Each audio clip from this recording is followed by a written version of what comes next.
his ninth piano sonata and his transcription for string quartet, right? Those are two very different pieces of music in some ways. And then when we get to the clarinets and the violins, you basically have done a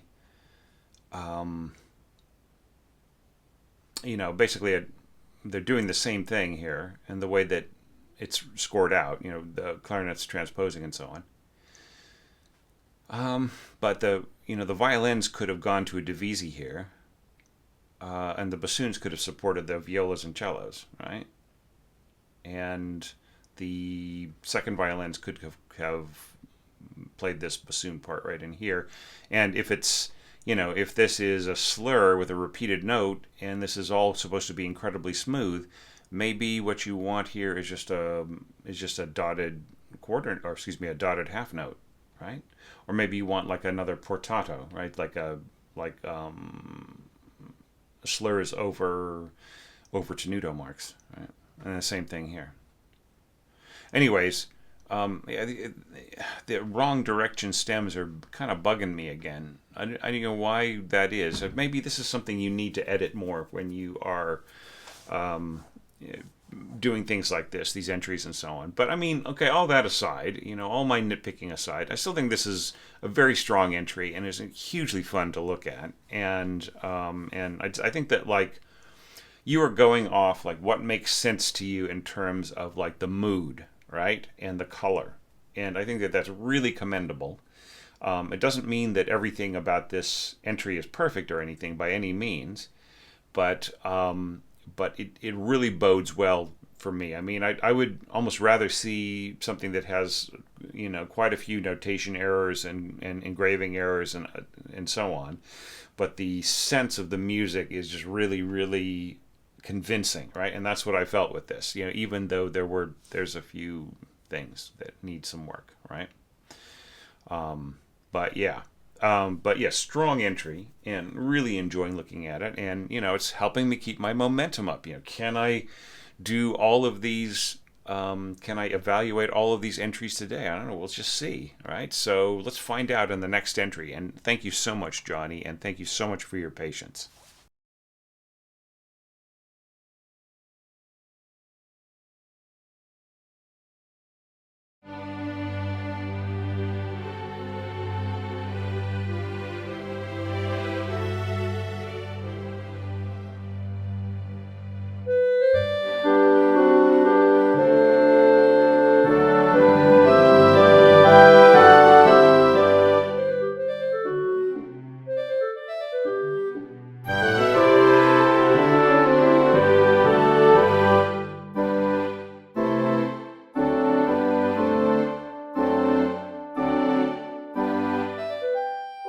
What a great entry, Jon Martin. I mean, looking at the whole score that you sent me, it's a magnum opus. You spent so much time on this. I mean, it's a shame that I am not going to be able to take a look at this, say, as like a dotted brev or longa entry, where I could really break down everything that you did here. I mean, perhaps you didn't feel that it was worth it. There's lovely solo lines here in your upper winds. Yeah, and some a lot to talk about. I think that could help you. So, anyways, next time you put this enormous amount of energy into an entry. Let's say that I do another one of these orchestration challenges. I'm still not sure at this point what the future of the entries is. But don't take that at its worst. Take it at its best. At least I'm not saying that I'll never do it again, right? I'm just a little unsure. I've got to judge where my health is going, but like not to get sidetracked. Just think about if you're going to put that much effort into it, just go ahead and possibly up your game a little bit in terms of how much you need me to do. Okay, so I will just stick to the evaluation criteria with this, and we'll just, kind of see where we go. Starting out, there was a lot of harmonization in here that just totally goes against. Beethoven didn't have that same harmonic sense that you do. Like, right in here, for instance, and yeah, it's a little, really adds a dimension to it. So one can't really say, this is an attempt to sound period, right? So if you were intending for this to sound like a more of a period work, then I would say probably you would have to cut a lot of this extra harmony out, as beautiful as it might feel, right?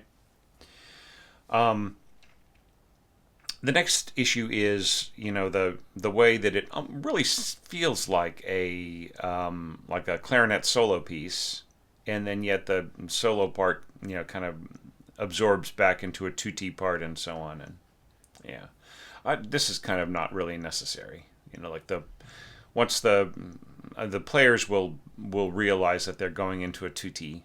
I would kind of prefer with this kind of scoring that, at the very least, the second voice would be marked with, or the second clarinet part would be marked as second voice.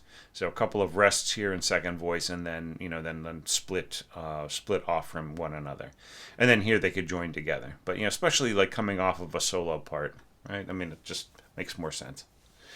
Okay, all right. So, and then of course, like we're talking about engraving, this should be a double bar, not a final bar, and so on. All right. Well, let's get back to the criteria. So, does the intro set the mood effectively? I mean, I feel it does. It builds up a pleasant, amiable sense of anticipation. I don't think this is necessary. Marking third string here. That's you have a few things in here where you are being a little too helpful to the players. Like for instance, pizzicato. You could just score this as a half note and then say mezzo piano sostenuto, right? The same thing here, half note. Just more in character for the period. And then, of course, like the players can figure out for themselves what the bowing is. For instance, me, as a section violist and violinist from the high school days, junior high school days, I would actually divide this into down bow here and up bow there. So just kind of like down, down, down, up, up, up, up, down, down, down, down, up, up. You know what I'm saying? Or maybe make this all. I might go down here and then up, up, up, right? So I might even like just get rid of the mezzo staccato here and just go down, up, down, or excuse me. We'll see, up. So down, up. Up. Yeah, down, down, up. Well, anyways, yeah, there's just a bunch of different ways of dividing this. So yeah, so don't tell don't be too helpful to your string players. Just give them the basics, and then they will take care of the rest. It's like adding pedals to a harp part, right? Just leave it to the harpist. All right, and then the same thing, brackets for for non-divisi. Just write non-divisi. NON space DIV period, non-div. Okay? This is nice, this portato right in here. So, the fermata should go over the notes intended to be held, right? Rather than just this vague thing kind of sitting here. The way that it's scored, it almost feels like you want it to go, ritardando, da da da da da da. Big pause. Da da da bum bum bum. Do you see what I'm saying? So yeah. Anyhow, I like the way you've worked out the bowings in terms of like the down and up, right? So down, up, down, up, down, up, and then down here, right? So this all works out really nicely, and it's fairly simple except for adding this harmony right in here. But I mean, it's nothing about it is wrong or anything, and it's not bad string scoring or anything like that. I think it's really nice. So set the mood effectively for what you're doing. This kind of quasi-modern, it's kind of like neoclassical is maybe I'm saying the word neoclassical and that's like a dagger to your heart. In which case, I really apologize. If you're thinking, "Oh no, I don't want it to sound neo. I want it to sound classical." Well, then you can't add all of this harmonization and stuff, right? All right. So, like in the classical era, they didn't have unfinished ties like this, right? Okay. All right. So clarinet and A, and if I might say so, you really cranked the mix on your clarinet in your mock-up, right? It's just overpowering. I think you should have just left it alone and had everything be the same level, and just let the clarinet speak, right? Or maybe you could have done like invisible dynamics, like basically have your mezzo piano here be disempowered, right? So it's just a text object and it's not a dynamic object. And then you write an invisible mezzo forte in there and then drop it back down to mezzo piano here, right? So I mean, there's a bunch of different cheats that you can do to make your notation software. Okay, but I would just say, but the entire philosophy here of mezzo piano is I feel a mistake. There's no need to go mezzo piano. I think you'd be better off with piano dolce, right? You want it to be soft and sweet. You don't need extra warmth here, right? Because like, where are you going to go when you get to here, right? The crescendo here can be so much more meaningful if you're starting like here, like what the crescendos, you're probably going to go up to mezzo forte, right?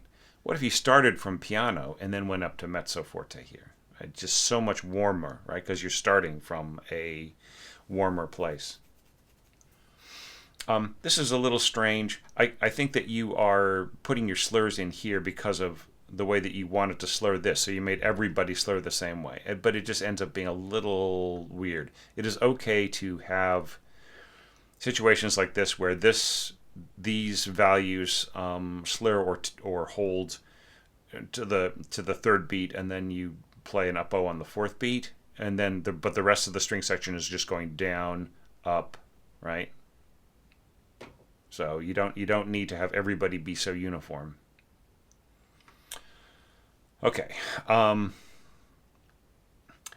do you want to slur across the downbeat, right? See, right here, you're robbing your downbeat of any kind of articulation. Da. What if it was da ta? Right? Just really give the downbeat some oomph, right? It just, like nobody in the wind section is playing the downbeat except for, well, I mean, nobody. The horns are going, ba ba ba ba ba, and so on. Now here, like this is why I think this is sort of intending to be like not neoclassical, but like pseudo-classical, right? And I don't mean false by the pseudo, but like you're basically trying to stay within the dictates, right? You've got horn in G, which you don't really need if it's if this were like neoclassical, you could just have horn and F reading parts that are written in F and but like sounding in G, right? Yeah. So anyway, but the criteria, I'm getting sidetracked by all of your very cool little distractions here. Does the melody start with elegance? I think this is beautifully elegant. Okay, is there a natural flow? I mean, I think that this is very cool. This mezzo staccato kind of, and these your sort of inner winds right in here doing this harmonization and so on.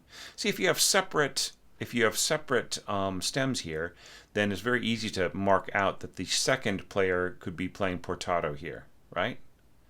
It kind of going with their stomach, right? And the same thing with the bassoons, right? Playing these G's. The second bassoonist could be playing these G's as portato, and the first bassoonist could just be slurring, right? And then you have a nice, beautiful, cohesive sound. right? And then here it doesn't matter so much because you don't have too many repeated notes under a slur. Like you have these G's. You know, the clarinet has these written B flats and so on. But it's not too egregious, right? I would almost say that, like, you know, if you're going to have one player be holding down like a note like this, it's okay for one part holding down this note. It's okay to have other parts also hold that note. So this G right in here could be held, and then this same G, like at pitch with, or sounding G at pitch with the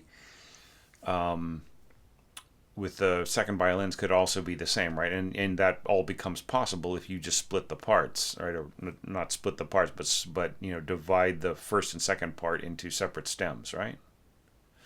Okay. All right. So natural transition to octaves is not the biggest concern because of all the huge harmonization. But I would say that if you strip down this harmonization, you would still have a nice natural transition in your strings. So that issue, you know, that's taken care of. Expanding without clogging up, that's subjective because of so much how hugely harmonized it is here. Some people would say over harmonized. I think that it was, you know, for what you're aiming for, it's not too much, but it is a lot. All right, now here we're going to the Leggero, section, and notice, David and Johnny, if you're still with us, how Jon Martin has chosen to have slurs over this part, right? Da, da, which is just another option. Right? I'm not saying that yours is wrong and his is right. I'm just saying that's just another particular option. You can be nimble, right? Leggero, and you can still be slurred. Okay, and once again, we're back to solo with our clarinet. And it's nice. I love the sound of the soul clarinet. Da, da. And then here we have this. Do we want the cellos? Like, if this is going to be slurred, do we want the cellos to go ba ba ba ba bum? Right? Do you want that contrast between the slurred and the unslurred? Or are you thinking or looking at it now and saying, oh no, I was intending to put slurs there and I forgot to. Sorry, Thomas. Right? That's fine too. All right. But I kind of like it the way that it is because of the pizzicato in the upper strings and the sort of détaché bowing in the cellos. You know, ba ba ba ba bum, ba ba ba ba bum. It's détaché is kind of almost bouncing the bow as you play fast notes in the middle, using the middle of the bow. It's a very specific thing. It doesn't just mean any part that's detached. Okay, so I would say, you know, what were our goals here? Contrast with theme is nicely done, right? Well, I mean, your theme is started off in the clarinet, but then you have all of this big, huge harmony and everything, and the strings and you know, soaring flute on top and so on. So yeah, so you provided a contrast there. That's good. Is there a contrast between the lines? Yes, between the clarinet and the cellos. So I think those are all things that make it nice and strong. Harmonic support needed. You chose to add harmonic support with your pizzicato strings, and you also followed the line, right? So da da da da da da da da pluck pluck. So we are directing the attention of the listener downwards, just as Beethoven intends, right? Okay, so that ticks all my boxes. Now we're going to this next part, and now there's also something to notice, and that is that you put in some slurs here, right? Bum bum bum bum bum bum. And then you went to soft here, right? Okay, so now one more thing, just to be picky. The string players do not need you to write this in here, because A, they'll work that out for themselves, and B, it's obvious. Any kind of pickup like this, especially going strongly into the next bar, is always going to be up bow, right? So it's totally not needed. And the same thing here, like, remember how I was saying, like, just robbing your downbeat of emphasis and so on. Like, it's okay for the flutes to go ta ta, and then here, like, if you're going to go bow, bow, bow, down, up, down, then I think that, why is this, you have your nice boom, boom, boom with your timpani, and you've got, bum, bum, bum with your horns, right? Or actually, bum, bum, bum. So all these separated notes. Why are your winds going? Why are they being so beautifully smooth and so on, right? You should try to stay consistent. So what I would say is, slur is good. Slur is good, but give us a downbeat articulation here with your bassoons. I mean, especially bassoons, and your flutes here, and this can be all one slur. But then when we get to here, just have everybody do the same articulation, right? I notice that you don't have any crescendo here. You just keep everything mezzo forte, and that's fine. The whole concern about harmonic density, setting up the chords to follow, that's all really nicely done. And here you kind of you give us even more with your clarinets, right? And that's all fine. I don't like this gap, though. I mean, I can see why you did it, because you had this harmony kind of sitting in the middle, which is it clutters things up a little, but not egregiously so, I would say. Okay. But, you don't need so much, right? Okay, so here we got oboes playing A thirds, right? And then we've got our A clarinets, also contributing their harmony, right? It's getting a little complex in there. So, could your first oboe have been spared to, walk down and connect to the clarinet part here? I just feel that it really leaves out something.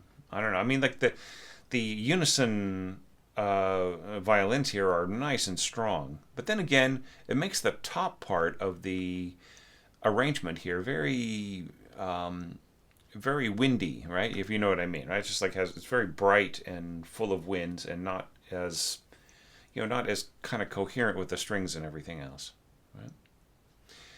And then once again, you don't need brackets you should just write non-divisi, right? That's way better, okay?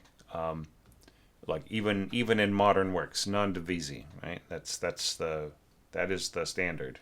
Now you might have a background in strings, and you might work with string players who prefer that and everything else. And if so, I apologize, but in the string players I work with, they want to see non-divisi. They don't want to see brackets. It's just to them it's sort of like an affectation, right? All right. And then I don't have huge problems with this. I just, once again, I feel it's very wind-like on top, and, more strings in the middle, and so on. I almost wonder, since the strings are so heavily layered together here, whether or not they couldn't have been more spread out, like the first violins doubling the first flute and so on. That way you get that nice octave here, and then this more spread out right in here, so that you've got that. But then again, you got this beautiful color on top with the flutes and so on. So it's a tricky thing. I think what you want right in there.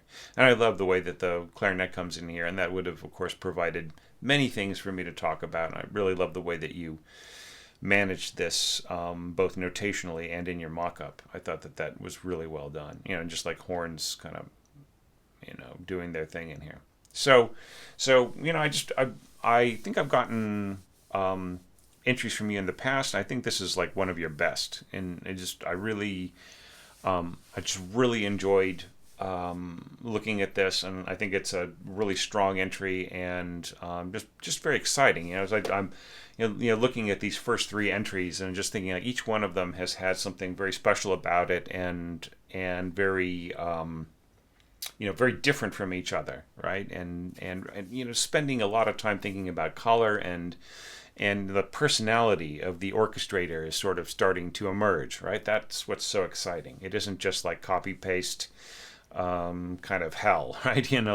I've never had that problem with these challenges with with people just giving me a lot of very bored sounding mock-ups and kind of listless orchestration. Every once in a while I get mean comments in the under these videos of like people who just completely don't understand that my role here is to uplift people to improve their orchestration and get better and better. And I remember like one of those mean comments was put under one of my first videos, okay, and somebody had sent me like one of their attempts, and this guy got picked on by one of those mean commenters. And I just want that mean commenter to know, if they're watching this video again, that person that you picked on just won a prize, like a major award for their orchestral piece, okay? So, have a good attitude about these things, okay? Because you never know where somebody is headed, and what little encouragement that we can all give each other will help motivate people to higher and higher levels of art. Okay? So thanks everybody so far for watching this. I think we've got 3 more very, very cool entries to come. So let's just keep the energy going and take a look at the next score. And thank you so much, Jon Martin.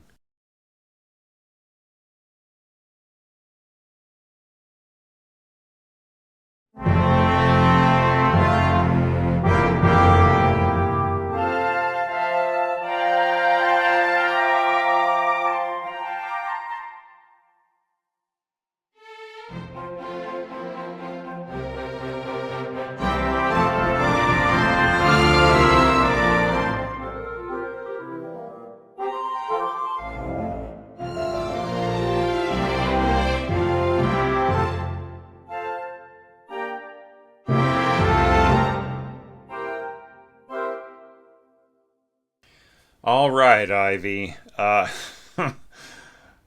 is a grand, grand interpretation.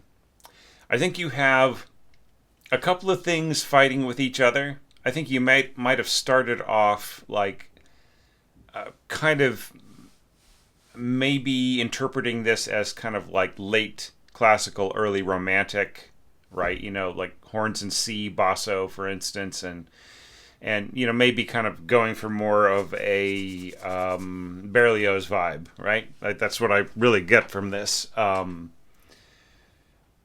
So let's not worry about it. Let's not worry about too much about like whether or not the style comports with anything traditional or whatever. The thing about it is that you might as well just have had 4 horns in F, right? Do you know what I mean? Because some of these lower pitches and so on are just if you were intending to be like natural horns and to try to stick to pitches that were available to them and everything else, it just would not really be an option here with some of these pitches, right? It's like this A and B flat and so on. I mean, they are possible as like partially stopped and fully stopped notes, but they're they don't really sound all that great. And then like you kind of went for fundamentals right in here, and it almost just really I think the horn part, it's not necessarily impossible. It just really needs to be reorganized. Do you know what I'm saying? So I think that would be the first thing I'd do if I were coaching you or consulting with you, or if I were your orchestration teacher or whatever. I would just say, look, rescore this whole thing as like 4 horns in F, distribute the parts according to pitch order, and don't be afraid to make this like a 4th horn part right in here, these kind of really low pitches and so on. Okay? Or just the way that this is all divided up. Okay. Then the second thing that, kind of an overview, I'm sure that you were listening to it now and you were probably, saying to yourself, oh, Ivy, you missed this and you missed that, and, probably one of the things that you might be beating yourself up for a little bit is that, like, there are some places where you forgot to change the baseline, right? So like for instance here you're doing the appropriate pitches, the whole FCF kind of idea, and then the CFC thing, right? But here things kind of are not like so it's there's a few things that kind of got away from me there. All right. So maybe you missed it when you sent it in to me, or maybe I got the wrong draft or whatever. But so we won't focus too much on, the appropriateness or the, whether or not certain things in the harmony work out all that well. Like for instance here, there's some, like the clarinets are kind of fighting against the clarity of the flutes and the oboes and so on and so forth. So I'm not going to get into that too much because I feel it's just kind of like not the most constructive use of our time, right? So let's talk more about like like what you were aiming for, how to accomplish some of the effects that you perhaps intended, and so on. Okay. So you start off here at the beginning with this beautiful a kind of horn chorale or brass chorale, right? The trombones and the trumpets and everything else is just really beautiful. And once again, like I think you're trying to sort of mostly stay within natural pitches available to trumpets and so on. And I just feel it's just not necessary. For the style that you're going for, this kind of like, early romantic period, Berlioz and so on and so forth, it's okay to fudge it a little bit. He might want to score something that has this, has A's and so on, and a B's and everything else. They might rather have that in fully chromatic cornets, right, rather than in trumpets. So, but let's not worry about it too much. So, I feel this starts beautifully, right? I think the only problem here is the way that this connects to the winds, and I know, I can sense your own dissatisfaction with this, right? Maybe I'm reading into it, but what I feel is that to make this transition work more smoothly, I think that the thing to do might be to start off the dovetailing of the lower pitches represented in this chord with going across the say the strings and the winds, with them starting at piano crescendo to mezzo forte, right? And then I think you would get a beautifully even, subtle dovetailing, and then you could drop the strings out, like you'd have them like drop out again, or just like include them. So maybe supporting the clarinets and bassoons, right? So that would be a way to make this work a little less, like right now it's sort of like we're having this dovetailing, but it sort of looks a little bit like a band-aid, right?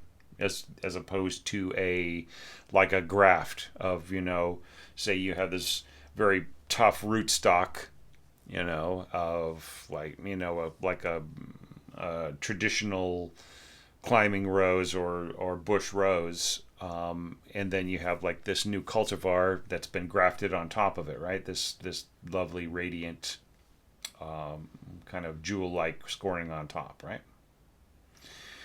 So yeah, and then if there is kind of like if there was an intention to sort of climb up to the higher pitches, I think that's also something that you could have probably worked on a little bit smoother in this bar, right? To have the dovetailing go forwards into this and have the pitches climb up all kind of as one thing, right?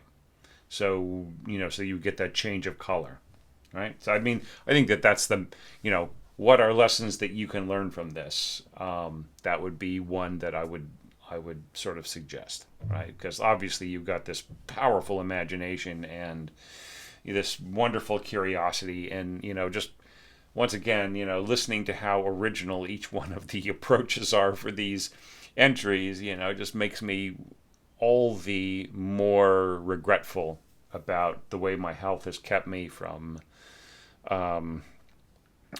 getting to these entries. I just wish that my long COVID had held off until, say, maybe January of last year, right? As opposed to September of 2 years ago.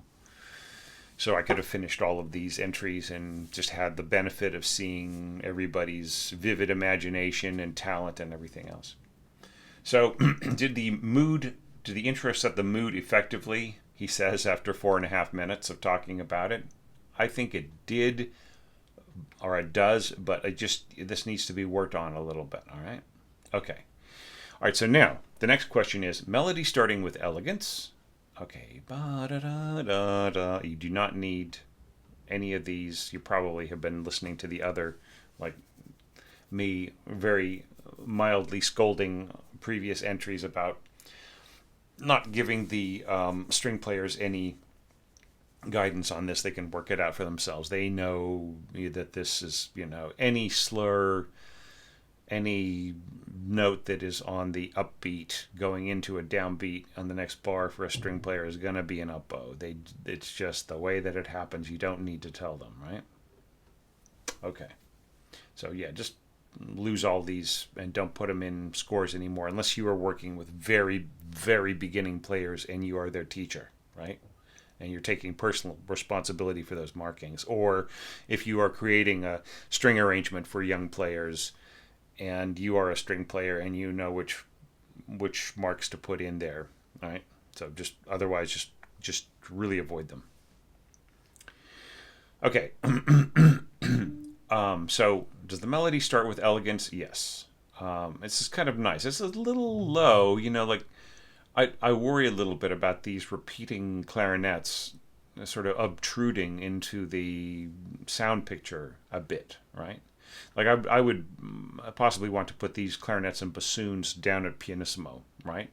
So that the strings could really come out here. And like with this in the picture, I might go to the crescendo a little earlier. Da da da da da da, and then maybe pull out da, and then just jump to mezzo forte. Bum bum bum bum. Do you see what I'm saying? Because like as you go crescendo to the mezzo forte here, it really is starting to kill this B flat sitting here with all of these chords around it, right? So there are some fixes, right? So in other words, this could be these C's right here could be played divisi with the violas, all right? And then this could be doubled with second violins, right? So that would firm that up. And you could even add an oboe on top of that, right? And then you would just have this very thick, nice sound, which would stay elegant. And then, is there a natural flow to the accompaniment? I would say there's a natural bounce to the accompaniment. You might want to sort of soften the intensity of this with mezzo staccato. So in other words, adding staccatos with a slur on top, right? And that would just keep it nice and bouncy without too much dig, right? That's the main thing. And then you've got this push forwards. Now, I just want you to think about what you're doing when you slur across a pickup, right? So are you going da, right? Well, you don't have a crescendo slurring towards that, right? So you have upbeat notes followed by downbeat notes with no slur, and then you have some that do have slurs. So try not to have this mixed approach. Have everybody do the same thing, even with the winds, which they can slur endlessly, whereas the strings can't because they have to change bow direction, right? So try not to do this. Just bum bum. So it's just so much more important to have a nice emphatic. Just like you might be misguided here or led astray. I'm saying misguided is such a loaded word. You might have been led astray by the slur marking over the melody that went to the octaves in the piano part, right? But just remember that transcribing from piano parts to orchestra parts, you really have to change the approach of the slurring, right?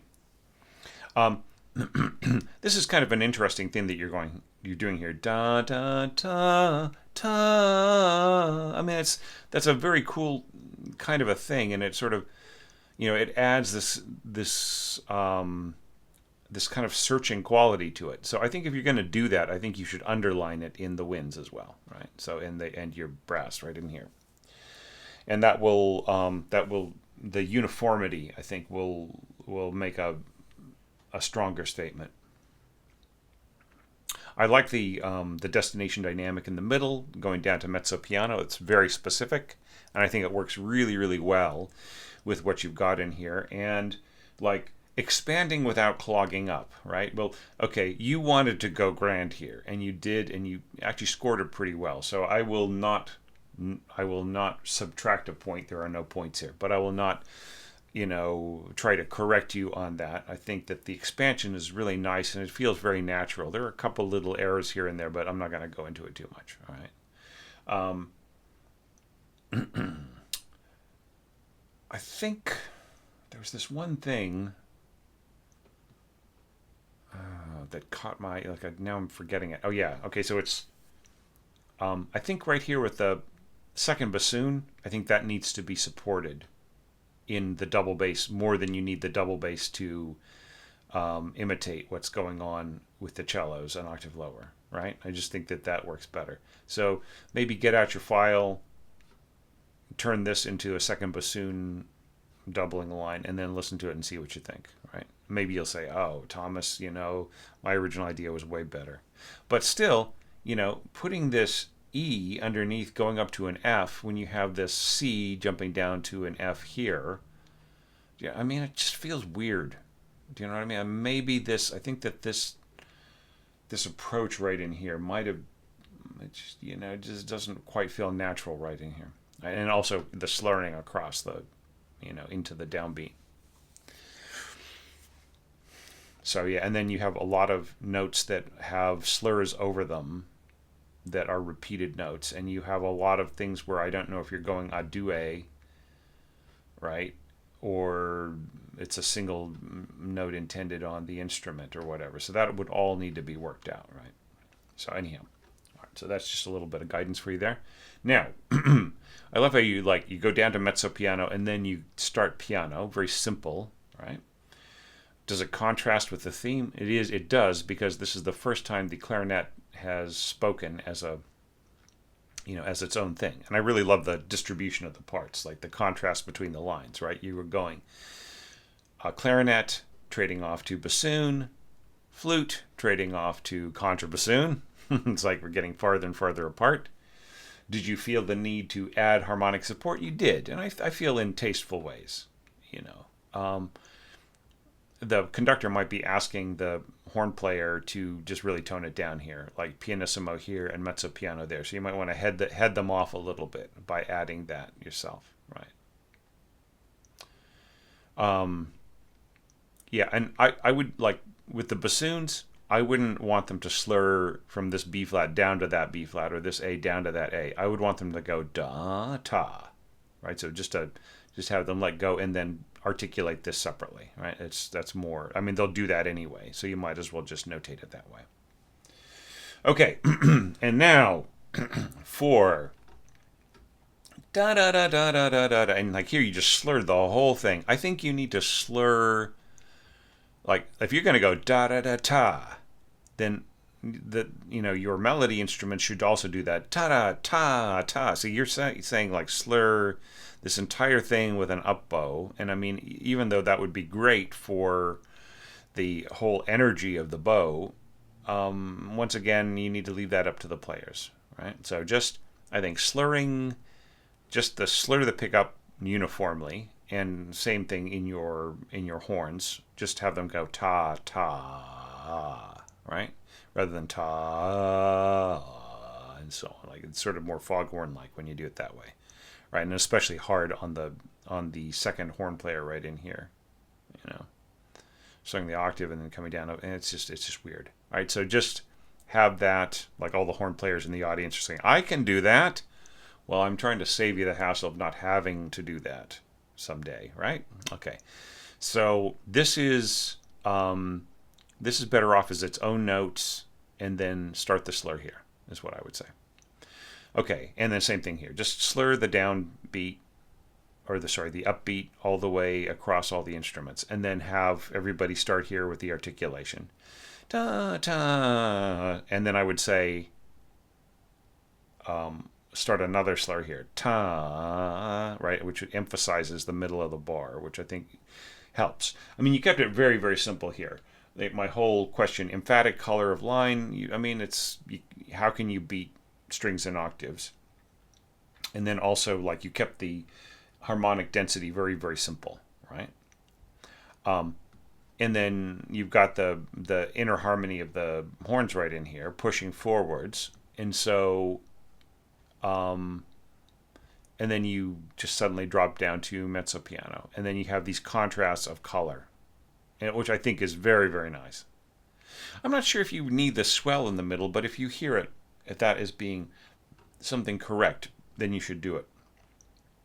And I think you should keep the same slurring approach across all parts, right? So if you're going to go da with your horns, then you should have the same thing in your strings, in your right da. It should all be the same.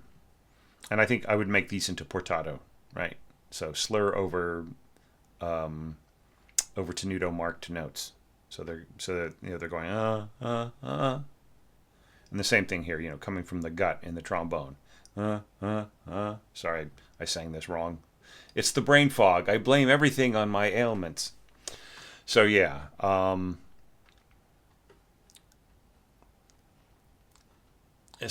then just slightly stronger here, and then dropping back to right. It might even be good to say piano sempre here, so that like when they hear the winds and the strings and the brass come in a little stronger, then they just kind of keep level, right? Anyways, wow, you just had so many great ideas in this, Ivy, and it's so good to get an entry from you, and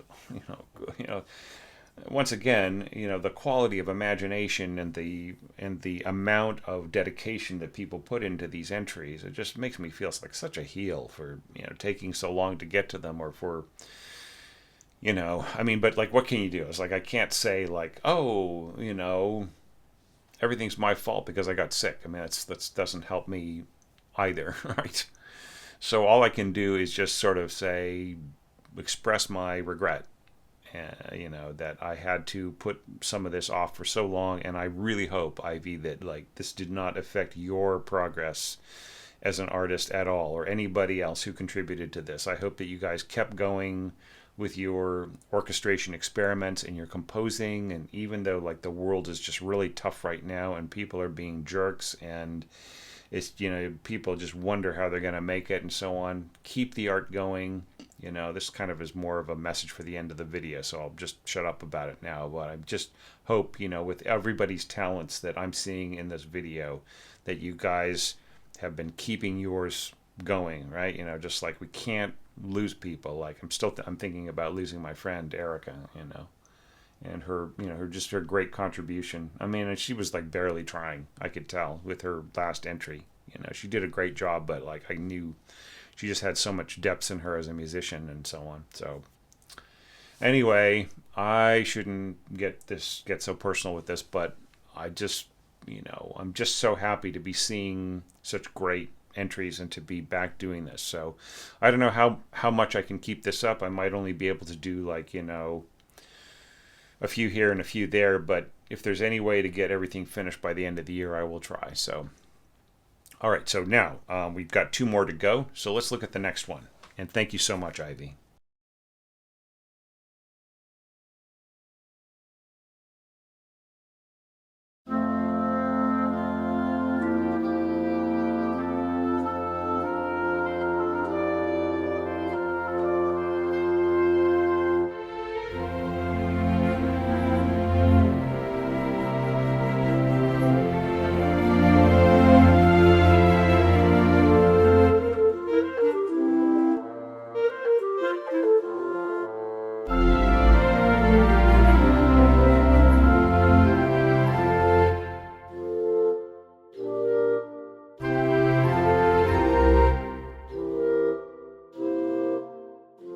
Nicely done.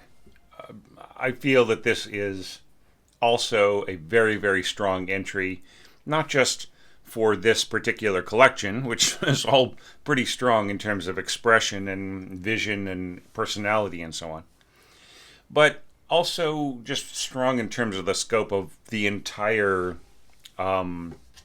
corpus, the entire body of work. that I'm seeing across this entire series of orchestration challenges. I feel that it's strong in a traditional way. I think you had a very good ear for, the classical period way of doing things. Okay, that's not to say that everything in this is exactly, perfect to the period of, say, Beethoven. Let's think of his. I kind of see this, this work within the framework of his the end of his early period, right? Is the or the kind of beginning of his middle period, but I don't know if that really even makes any sense. But yeah, so just that feeling, so the 18 teens, right? So, with that mindset, all of this stuff really makes sense to me. The oboe solo at the beginning, you notated out the turn, which I thought was great. The clarinets supporting the solo, these octaves on the bassoon supported by pianissimo horns. I felt that was really nice. I almost feel like the horns might be superfluous, right? It might not even need them at all. And I'm sure that if real horn players were playing this, they'd probably play it really softly, just just really blend with the strengthen the bassoons more than double with them. Do you see what I'm saying? They're just adding a little bit of an edge to their tone. So, there are ways of making that work artificially, right? By, say, having everybody crescendo, but keeping the horns at pianissimo. That's everybody could sort of push forward a little bit dynamically and then tail off. And you could start your ritardando a little earlier, right? Da da da da da da da da da da da da. Do you see what I'm saying? You could start back here on the second beat of this bar. All right, and then you kept the allegro non troppo a little slower, but it still worked great. And one thing that I thought was very interesting was how legato the sound of your strings were, and how much that opened up the possibility for you to be slurring these string groups in ways that I've suggested in previous evaluations in this video. Right, so make sure, LG, that you watch this entire video, not just this. If you just jumped ahead to watch this, go back and watch the evaluations that I gave to, say, David and Johnny and so on, and just, some of the suggestions that I had for the way that the slurring could work in this, because I think that would really be helpful to you making this, I would like you to take this and see if there's an orchestra that you can try it out with. Do you know what I mean? There's a bunch of little notation things to fix. For instance, these should be half notes, not tied quarter notes, right, in the middle of the bar. Stuff like that. There are little notation thingies. You have a situation here where you're going piano, crescendo, diminuendo to a mezzo forte, right? So it kind of doesn't make any sense, and I think it's throwing off your mock-up as well. So I would say maybe put a piano dynamic here, right? So it goes diminuendo to the piano and then mezzo forte, right? And this is kind of interesting, the way that you've divided this all up. But okay, so before we get into, I'm just looking at all the cool parts to this score, and I'm not even giving you the benefit of the evaluation criteria. So I apologize. Going back to this, I already talked a little bit about did the intro set the mood effectively? I thought beautifully so. And what it reminded me of was the way Beethoven, we have this idea of Beethoven walking across Vienna. If people have read into his life, Beethoven would, he would wake up early in the morning and he would start composing as soon as he woke up, the second he woke up. And that would be maybe 6 in the morning, 5 in the morning, get up, just immediately start banging around on his piano or scribbling things down, drive his neighbors crazy. And then, his maid might bring him something to eat for breakfast. And then, God, the living conditions were just so horrible back then. He'd like pee into a chamber pot. He just wouldn't go anywhere. God knows what else he did with that chamber pot. And he would, just write. Then maybe around, let's say, if he had written himself out by 10 or maybe by 2 p.m., he would like wash up, and they didn't have indoor plumbing, so they would bring him, his maid would bring him like a bowl of water, and he would just freshen himself up a little bit, and run his fingers through his hair, put on his frock coat, and then he would walk across Vienna. All right, so I'm wasting a little bit of time with this story, but the point of it is that people have this idea he would just walk around Vienna and walk around the countryside and he'd write ideas down. But one thing that a lot of people don't realize that he would do is he'd walk all the way to this little tavern on the other side of town. And at that tavern, there was this little band of players, of like mostly woodwind players, like a little folk band. And they would play all of these little ditties that were, some of them were Viennese, but some of them were from his homeland, right, of like the Rhineland. And he would interpret that and it would end up in his symphonies and in some of his other pieces, right? And he would just try to bring some of that to life. And so that's what this reminded me of. Sorry, it was just a huge, long detour that I took, but don't worry, I'll give you all the time you need for the evaluation. So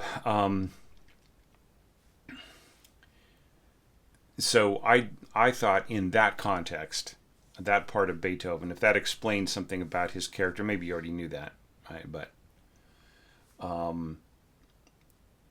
so good start. All right, so now let's go to the next part. Does the melody start with elegance? I feel this is a beautiful interpretation right in here, and I think it could be so well improved by slurring, maybe.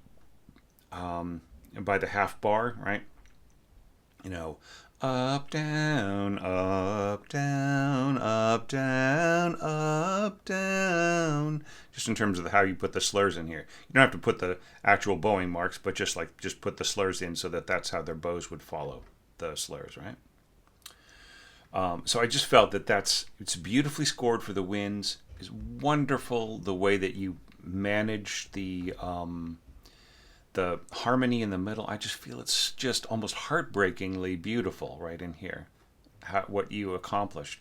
And then this one flute just sort of sitting on top of the harmony right in, that just killed me. It was just so well done. Okay, so great work, LG. Okay, so everybody quietens down here, and then we get back to where I sort of stopped and I jumped back to deal with the criteria. So like it's nothing you have to worry about here in terms of like expanding without clogging up. It was the right amount of harmonic weight. The flow was natural. The melody was elegant. The transition to octaves was perfect. Right, so it's all great. Excellent work. All right, so now we get to Leggermente. So this is interesting. I feel that you have this cool little idea. I'm not sure that it really works for me, but if it works for you, it's fine with me. Da da da da bum bum bum. It's a little weird. Fifth, sixth, third in this configuration. It just it doesn't quite feel right to me. With my harmonic sense is really all over the place. I mean, it's functional. I'm not sure that it totally follows for me. But I thought it was interesting the way that you had the second part start and then the first part came in on top of it.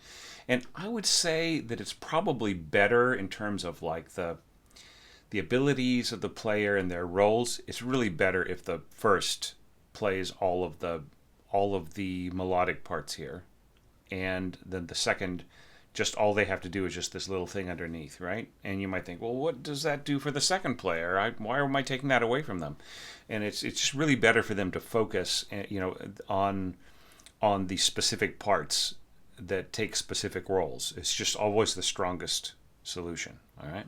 So anyways, but just make sure that you have an ending harmonic that's piano, so that the player doesn't think that they're, what am I supposed to get forte here, and then I go diminuendo to mezzo forte, right? Because like you have this, obviously was only going a crescendo to about mezzo forte to begin with, so it's a meaningless, the way that it's scored, right? All right. So so watch out. It's leggermente, like A in the middle. So if you have to use this again on your own, that's an A in the middle. Okay. All right. So anyways, very cool. Clarinets trading off with first bassoon. Okay. And then clarinet again, trading off with bassoon again, and it's all staccato. Okay. So I feel that that's perfectly fine. Now, if you listen to the sound of your strings, how legato they are in your mock-up. They are, it's the perfect kind of thing to happen here, to have that smooth line. But with real players, if you don't give them slurs, then they're going to play everything very choppily. It's going to be down, up, down, up, down, up, down, up, down, up, down, up, down, up, down, up. You know what I mean? It's just like right? So I would say follow the guidance. Let the guidance of the way that your mock-up is sounding, and I would say just make all of these slurs. Like I hope you noticed me talking about in the previous evaluations. You're watching all of them, right? And you are going to comment on them and give them some encouragement, right? Even if you don't feel like you understand enough about orchestration, it's very important for everybody to comment on each other's works and even just give them very subjective feelings about how you liked it and what you thought was the strongest part, and all these other things. It's really, really important. Okay, all right, I'm getting distracted. But just make sure that these are all slurred, but not into the downbeat. See, here I feel that, this sort of works. You have this sort of tie, almost like a suspension or something. Yeah, so that kind of works. Ta ta. Yeah, I don't know. I still don't like the tie very much. I'm a bit of a purist when it comes to that. A bit of a stickler. I've seen a lot of this go wrong, but I think you could get away with it here. It's not that big of a deal, but it just doesn't feel right somehow. Anyways, I think it would be better for everybody to articulate on the downbeat, especially with a crescendo, right? Da da da dum. All right. Now here, if you're gonna go bum bum bum with your flutes, why don't you just have everybody separately announce it? So just imagine, okay, let's say you put a slur here, right? This is for the up bow, and then you go slur across here to match the half notes in the lower strings, and then you slur to there, right? And then this is slurred from there to there, and this is all slurred. So like you're slurring the half bar, and then you take away the slurs here. Now listen to that, how that would sound. Da da da dun dun dun. Right? So it's just like I am here. Right? So you have to understand, right? The slur in the piano score, maybe that's all smooth and everything, but it's a percussive instrument, so it naturally goes chong chong chong. It doesn't go da. Right? So it really has this. Even though it's dropping back down to piano, it doesn't have this overemphasis, right? Of smoothness. Sorry, I said the wrong thing. Not overemphasis. It doesn't have this sense of oozing upwards, right? So I think that that's something that I emulated in my orchestration. I think that's something that would make yours stronger as well. Okay. So anyway, so that is my conception of this. And once again, you're keeping the horns, like, did I mention how the horns are very naturally, beautifully scored in a classical way? Great work. Okay. And then I, also feel that the bassoons and the clarinets are also just doing their work, and they are really nicely, their strengths are very nicely taken advantage of. And you were trying to stay to the textbook here. even though you're adding more harmonic weight. So, here's the thing where one of my criteria was like harmonic density setting up the next thing, right? Is it going to be the same texture or a different texture? Are you maintaining the strength or not? Is there emphatic color of line? Blah, de blah. All right. Here I felt that the harmony that you put into these winds here, sort of kind of more middle register winds, except for I guess for middle register for bassoons, right? So you kind of kept it right in there where there's like a nice quality of color. Okay. I felt that it worked really, really well in setting things up for the chorale that follows, right?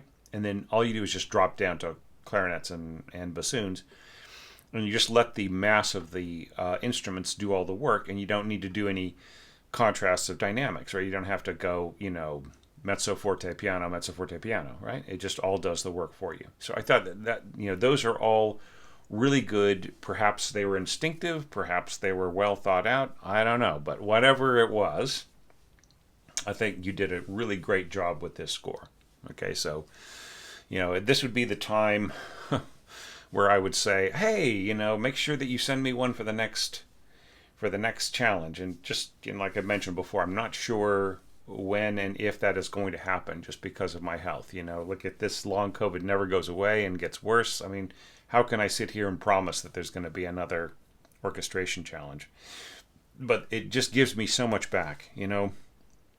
I'm so glad that I'm feeling well enough today that I can sit down and look at these scores and give you my honest opinion, and hopefully not make too big of an idiot out of myself as I look through them. But yeah, great work, man. And I hope, like everybody else, so far, I hope that you have not let my inability to take care of the situation hold you back in your progress as an orchestrator and as a musician and composer and so on.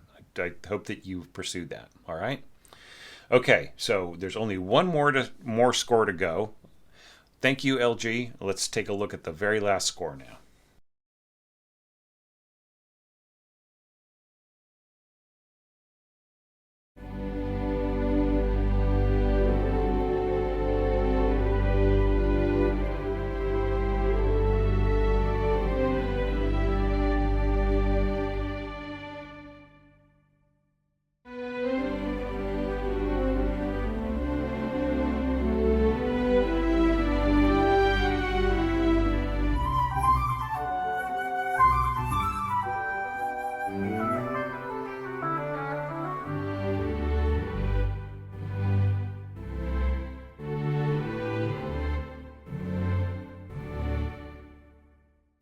Such vivid colors, Kaelin. I mean, so much life in this. I mean, yeah. So our a lot of listeners will have caught some of those harmony errors and so on. But and I'll cover a couple of them for you, just to help to guide you a little bit.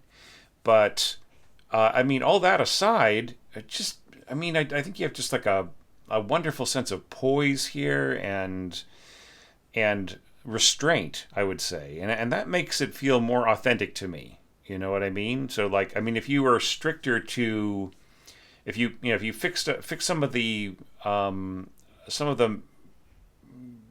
harmony errors, and you maybe worked on a little bit more kind of authentic approach here and there, I think that this would stand with some of the stronger entries that that have a more late classical period approach, right? You're trying to play by the rules and turn in something that that doesn't have any that could have been played by an orchestra at that time without raising any eyebrows. And I think that except for that little harmonic weirdness that I mentioned before, that you would have probably gotten away with that.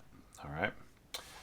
So let's go straight to our evaluation criteria. This is great. I love ending with with an entry that just has so many fun ideas like this. So intro setting the mood effectively? I feel it does. I mean, I love this little roll on the timpani and little bits of horn color behind the strings playing that sort of chorale, right? So this, this is a nice way to do it. You're kind of saying, okay, well, these are going to be stop pitches here, in order to play these Bs, right? And yeah, since this is a piece in G, that and so on. So just like it has kind of a it doesn't really obtrude into the harmony too badly, right? Yeah, yeah. So let's kind of look at a few things that to help you. I think that you're better off if you. Kaelin, I hope you've been listening to some of the evaluations before, where I talked about how, especially with a slower tempo like this, 42 is a perfect tempo for this. With these longer bows, it's better to split things up rather than just try to slur everything. So this would be better as a down bow on the first beat, and then just take the end of this slur and move it over to the beginning here, right? So it would be more like down, up, right? And then here you could just put this slur over here, down, up, right? And then this should not be separately separately bowed pitches. They should be, da da, right, rather than dun dun dun dun dun. So yeah, just maybe you didn't bring over the slur with the transcription, but anyway, it's just too bad that the whatever playback system that you're using didn't interpret this turn very well. I think it just went da da dum, right?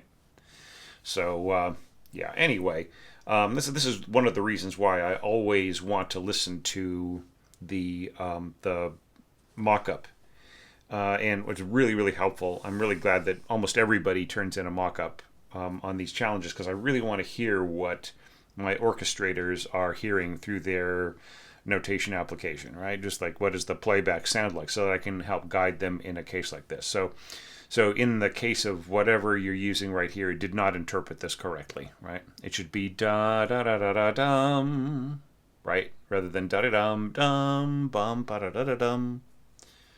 Anyhow, maybe it interpreted this so tightly together that it just sounded like an inverted mordent, or like a single trill, da da dum.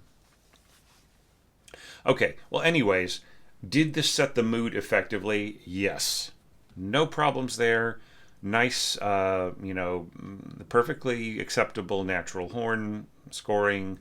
Nice roll in the timpani to get just really get that mood going. Just beautiful, sweet. You put the dolce here rather than here, right? That's all right.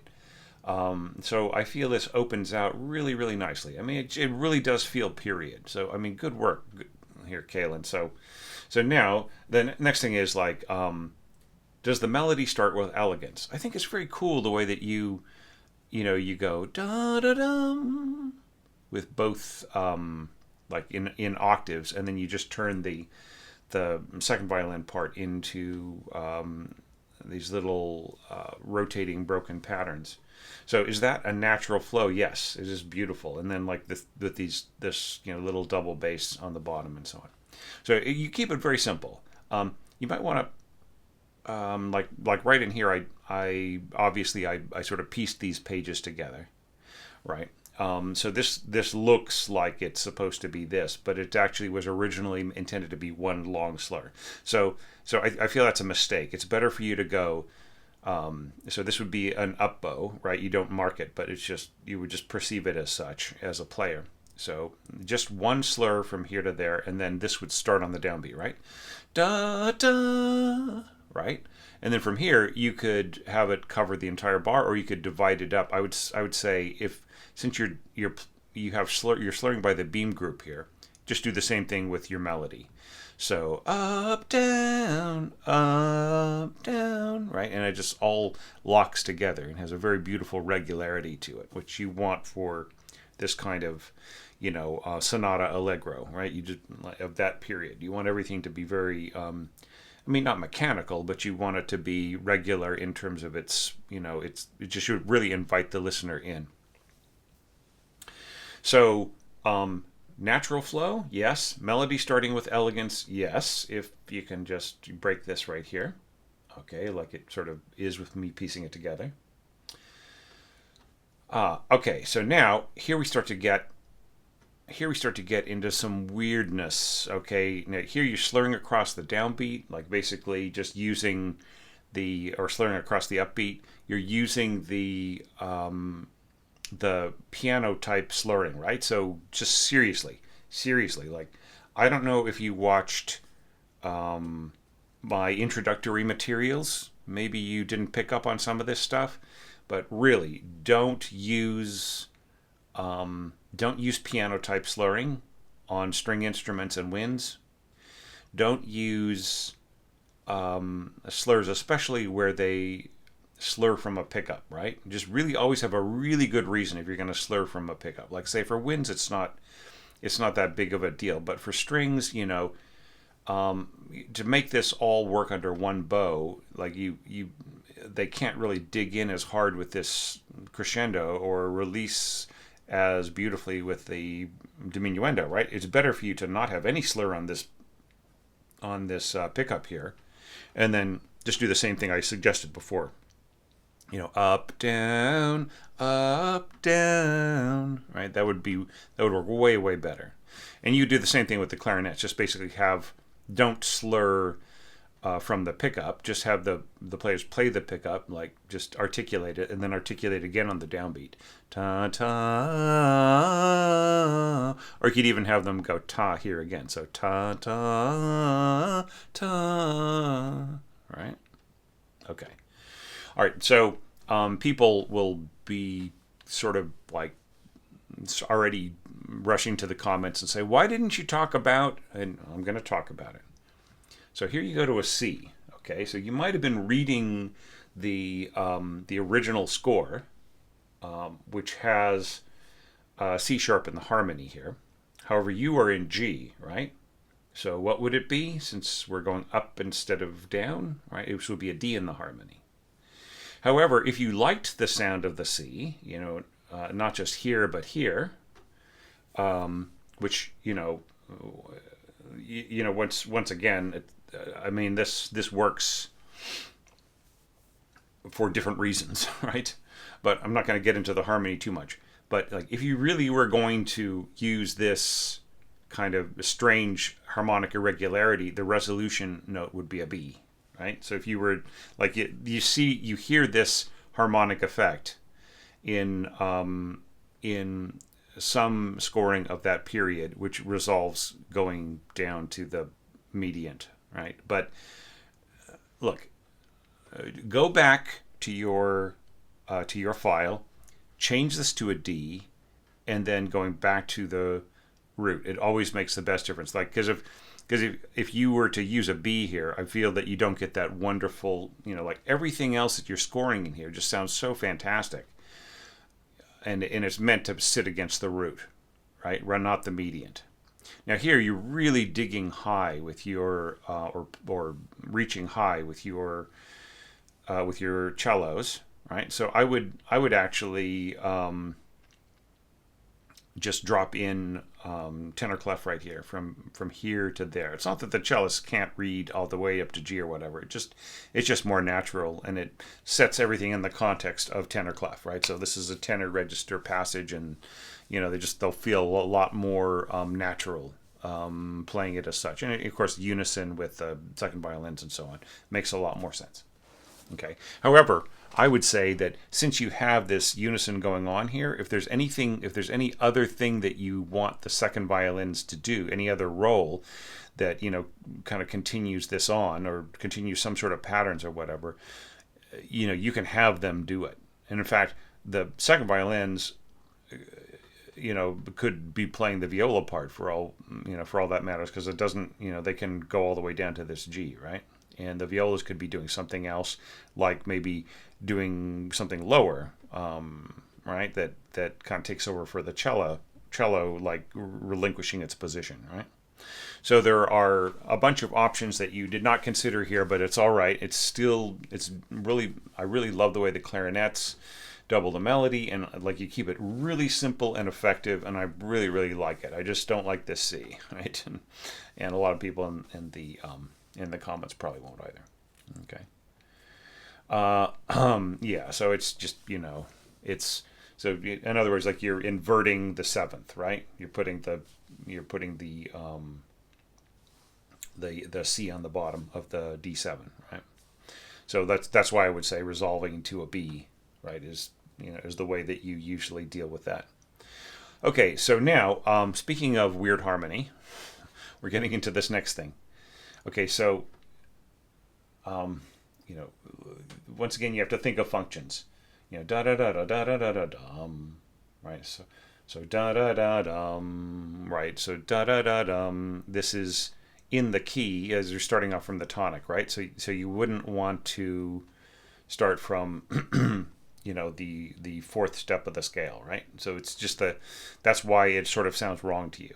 So actually, if you started on the mediant, right? If you started on B, right, that might work. Or if you just started from the dominant, right? If you going bum bum bum, right, that would work great, because you're going from because the implied harmony of these little motifs is going from the tonic to the dominant. So if you can just use the dominant of the one chord with the first little guy, and then and then it just ends up. So I would say try that out too. Change these to D's instead of C's, and just go D D D D D. See once again, this is wrong, because you're going to the dominant here, and B isn't like a function of the dominant in this kind of common practice harmony, right? So just go D D D, right? Put that in your mock-up and see if that works, all right? But going back to the scoring of it, I do not feel that you need I don't feel that you need odd duet on the flutes. You just need one flute. That's all you need. And I love the slurring here. That's very cool. So da da da da da, and you might want to tongue this note. Ta ta ta rather than ta.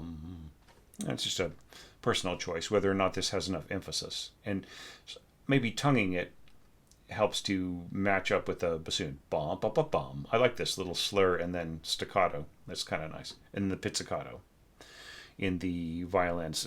Once again, there's just a little bit of work needed in here, but I'm not going to go over it. Bum ba da da da dum. Right. So we want to end up. So we want to end up on the tonic again, right? But we're still in the dominant seventh. So here you could just go A, G, right? So try that out. So go D, D, D, A, G, and I think that you'll have a pretty good hold on this. And then maybe we'll work this a little bit, right? This works. Dun, dun, dun. Yeah, so you're sticking to the dominant seventh here. It was this one here. See, so here you are. You've gone back to the tonic, so this has to be, you would be better off going G, B, D right here, right? So try that out. Anyway, so do you contrast? Do these motifs contrast with the theme as orchestrated before? Yes. Do you have contrast between your lines? Yes. Flute to bassoon and so on. And you don't need a duet on the bassoon either. Right?